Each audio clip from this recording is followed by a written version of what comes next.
Assalamualaikum warahmatullahi wabarakatuh. Bagaimana kabarnya sahabat Go Islam? Semoga selalu Allah berikan sehat lahir dan kesehatan iman ya. Sahabat, kemunafikan adalah salah satu sifat tercela, yaitu menampakkan kebaikan di depan orang lain, namun menyembunyikan kejahatan dalam dirinya. Ciri-ciri orang munafik adalah bila ia berjanji, ia mengingkari.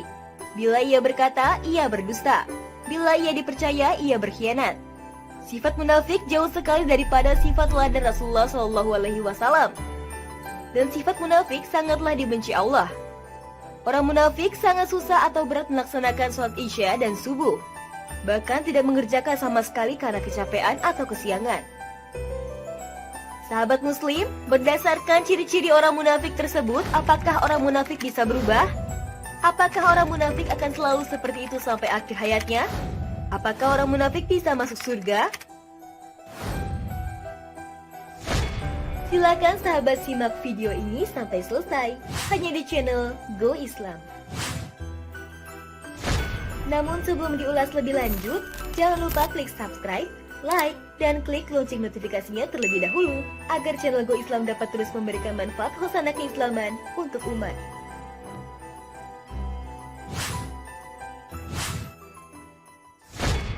Ibnu Katsir mengatakan, kemunafikan adalah menampakkan kebaikan dan menyembunyikan kejahatan. Tafsir Ibnu Katsir nomor 176. Para ulama menyebutkan, bentuk dan tingkatan kemunafikan beraneka ragam, tergantung dari apa yang disembunyikan. Jika yang disembunyikan adalah kekufuran, apapun bentuknya menyebabkan pelakunya keluar dari Islam. Sebaliknya, jika yang disembunyikan bukan perbuatan kekufuran, tidak menyebabkan pelakunya keluar dari Islam. Kemunafikan ada yang berbentuk munafik besar, yaitu menyembunyikan kekufuran, dan ada munafik kecil, ketika berbeda antara isi hati dengan amal perbuatan dalam masalah kewajiban. Inilah yang baik dijelaskan ulama. Dan mereka menafsirkan sabda Nabi SAW, tanda munafik ada 3. Apabila berbicara dia berdusta, apabila ia berjanji dia mengingkari, dan jika dipercaya dia berkhianat. Hadis ini ditafsirkan dengan munafik kecil. Majmu' al-Fatwa nomor 140. Al-Hafiz Ibnu Katsir mengatakan, dan kemunafikan bermacam-macam. Kemunafikan keyakinan, itulah kemunafikan yang menyebabkan pelakunya kekal di neraka. Kemunafikan amal, dan itu termasuk dosa besar. Tafsir Ibnu Katsir nomor 176. Yang dijelaskan para ulama yang diakui keilmuannya, bahwa kemunafikan secara bahasa bagian dari penipuan, makar, menampakkan kebaikan, dan menyembunyikan kebalikannya. Dan kemunafikan dalam syariat dibagi menjadi 2. Pertama, munafik besar. Seseorang menampakkan iman kepada Allah, para malaikat, kitab-kitab, para rasul, dan hari akhir. Dan dia menyembunyikan kebalikan itu semua atau sebagiannya. Itulah kemunafikan yang ada di zaman Nabi SAW. Dan turun beberapa ayat Al-Quran yang mencela pelakunya dan mengkafirkan mereka, serta mengabarkan bahwa pelakunya berada di kerak neraka. Kedua, kemunafikan kecil. Itulah nifak amal, yaitu seseorang menampakkan kebaikan di muka umum, namun bertentangan dengan apa yang ada di hatinya. Dan karakter munafik kecil disebut dalam beberapa hadis berikut ini. Kemudian Al-Hafiz Ibnu Rajab menyebutkan beberapa dalil bahwa orang yang melanggar salah satu sifat munafik tidak dihukumi kafir. Di antaranya, hadis dari Abdullah bin Amir radhiyallahu anhu bahwa Rasulullah SAW pernah berkunjung ke rumahnya ketika dia masih kecil. Pada saat dia hendak pergi main, tiba-tiba ibunya memanggil, "Abdullah, sini, tak kasih." "Benar kamu mau memberinya sesuatu?" tanya Nabi SAW. "Saya mau kasih dia kurma," jawab wanita itu. Kemudian Nabi SAW bersabda, "Andai tadi kamu tidak memberinya, maka dicatat untukmu satu dosa berbuat dusta." Ahmad nomor 15702 dan dihasankan Syuaib al-Arnaud. Dalam hadis tersebut, Nabi Muhammad SAW tidak menilainya kafir, tetapi orang mukmin yang berdusta. Munafik besar kekal di neraka. Di awal surat Al-Baqarah, Allah menyebutkan 3 jenis manusia. Pertama, orang yang beriman, Allah sebutkan dalam 5 ayat. Kedua, orang yang kafir, Allah sebutkan dalam 2 ayat.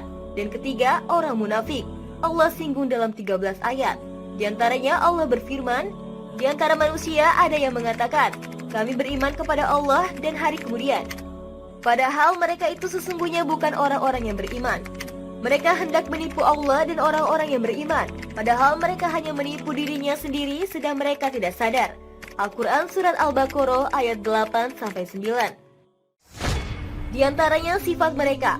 Apabila mereka berjumpa dengan orang-orang yang beriman, mereka mengatakan kami telah beriman.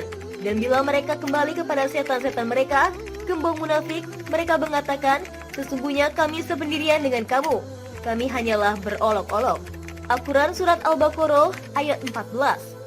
Semua ayat tersebut berbicara tentang kemunafikan besar. Allah berikan ancaman, mereka akan dihukum di keraknya neraka.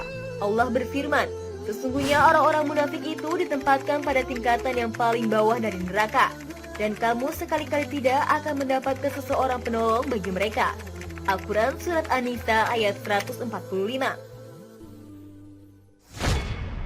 Sahabat Muslim, dari uraian tadi kita jadi mengetahui mengapa munafik sangat dibenci Allah. Karena sifat munafik sangat merugikan diri sendiri dan orang lain. Misalnya, kalau kita sering berbohong, maka sekali ketahuan orang-orang yang kita bohongi, bahkan orang lain yang mengetahui kalau kita sering berbohong, niscaya ia tak mau percaya lagi dengan kita. Kalau pepatah orang Jepang, orang yang tidak jujur sudah tidak bisa diampuni lagi karena orang yang tidak jujur biasanya akan mengulangi perbuatannya karena menjadi kebiasaan buruknya. Semoga sahabat Muslim dilindungi Allah dari perbuatan yang termasuk dalam sifat munafik yang telah disebutkan tadi, sehingga selalu menjadi orang yang amanah dan dipercaya dalam urusan sehari-hari. Amin ya Rabbal Alamin. Wallahu a'lam bishawab. Sahabat Go Islam, jika video ini memberikan manfaat, jangan lupa untuk share ya, agar kita ikut menyebarkan kebaikan.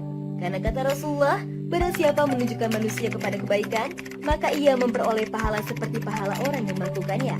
Hadis riwayat Muslim. Wassalamualaikum warahmatullahi wabarakatuh.